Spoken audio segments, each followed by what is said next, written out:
பெருமானார் ஸல்லல்லாஹு அலைஹி வஸல்லத்தினுடைய அந்த அழகான தன்மை. குறிப்பாக 2 விஷயம்தான் பெருமானார் உலகத்தில் ஈர்க்கப்பட்டாங்க. 1000 குணம் இருக்குது.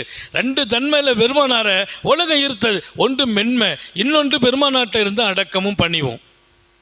ஒன்று ரொம்ப மென்மையாக நடப்பாங்க, இன்னொன்று பணிவாக தான் இருப்பாங்க. எப்பவுமே தன்னுடைய முகவரியை காட்டுறதில்லை, நான் யாருன்னு சொன்னதே இல்லை.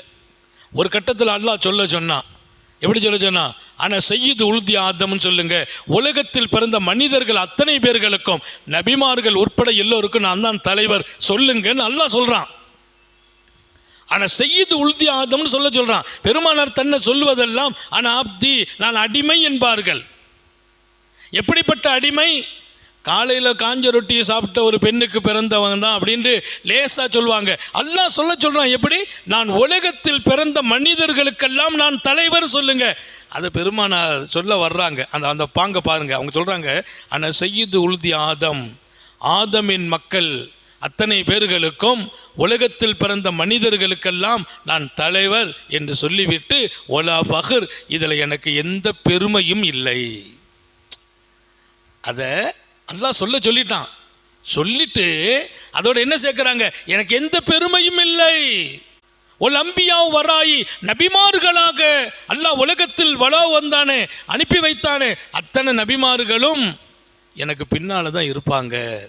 நான் தான் முன்னால போவேன் மறுமையில். இதிலும் எனக்கு எந்த பெருமையும் இல்லை. அல்லாஹ்வுடைய நபி ஒரு அழகான செய்தி சொன்னாங்க.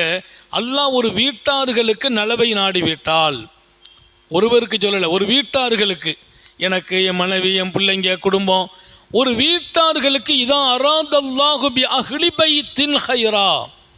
ஒரு வீட்டார்கள், தாய்மார்கள் நல்லா கவனிக்கணும். ஒரு வீட்டில் இருக்கிற எல்லாருக்குமே அல்லாஹ் நலவை நாடிட்டான்னு வைங்க, எல்லாரும் நல்லா இருக்கணும், எல்லா இடத்திலும் நல்லா இருக்கணும், துன்யாவிலையும் நல்லா இருக்கணும், மறுமையிலையும் நல்லா இருக்கணும். அல்லாஹ் நாடி விட்டால் பெருமானார் ஸல்லல்லாஹு அலைஹி வஸல்லம் அத்கல அலைஹிம் ரிஃபக், அந்த வீட்டில் இருக்கிற எல்லோரையும் அவங்க இதயத்தில் அல்லாஹ் மென்மையாக சாஃப்டாக நடக்கும் தன்மையை அவனே கொண்டு போட்டு விடுவான். அல்லாஹ் எல்லாருக்கும் தௌஃபீக் செய்வானா. அத்கலாங்கிறாங்க. அத்கலான்னு என்னன்னா, அவங்க உள்ளத்தை பிளந்து உள்ள வச்சிடுறது, உள்ள நுழைச்சிடுறது. ஒரு குடும்பத்தில் அல்லாஹ் ஹைர நாடுறான். இந்த குடும்பம் நல்லா இருக்கணும், இந்த குடும்பம் நாளைக்கு உயரணும், இந்த குடும்பம் மகிழ்ச்சியான குடும்பமாக இருக்கணும் அப்படிங்கிறது அல்லாஹ்வுடைய நாட்டம் என்றால், அந்த குடும்பத்தில் இருக்கிற எல்லாரையும் அல்லாஹ் மென்மையாக ஆக்கி விடுவான். மென்மை என்பதை, சாஃப்ட் தன்மையை அந்த குடும்பத்தில் கொண்டு அல்லாஹ் போட்டுடுவான். அதில் ஒருத்தர் டென்ஷனாக தானே பிரச்சனை.